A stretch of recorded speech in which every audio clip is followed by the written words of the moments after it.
A couple more things about a successful disaster recovery strategy are that the documentation for the process for recovering from a disaster has to be clear and available. So if you think about your building being destroyed, if your plans are on paper and in that building, it's going to be very difficult for you to read those plans and go through the exercise of recovering from your disaster.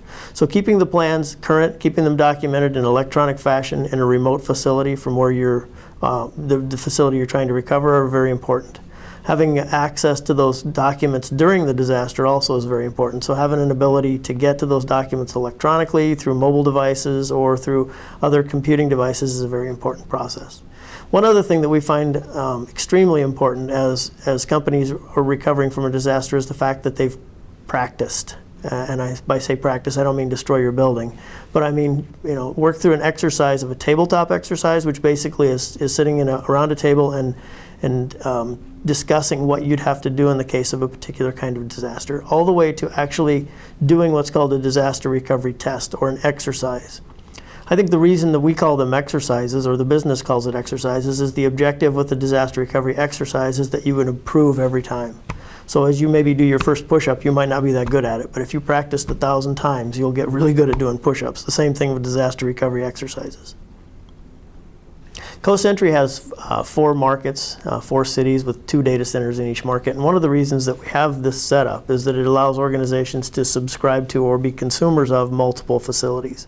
It's a very important process if you think about the way disasters happen. I talked a little bit previously about happening by facility. Well, they also happen by region, by area of the country. So if it's a really bad snowstorm and no one can get to work, or if there's a road closure, a pipe cut, a pipeline cut, a train derailment, depending on the kind of disaster, natural, etc., those things will typically not happen in 2 locations at once.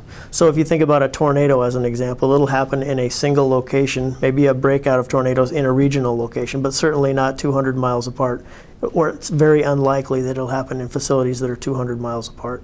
So one of the reasons we have multiple facilities is to allow customers to put their equipment in and their data centers and their data in multiple facilities and replicate those either asynchronously, which means on a frequent but not simultaneous basis, or synchronous data replication, much more challenging, but the ability to have the data in 2 places at one time. 2 cities, 4 cities.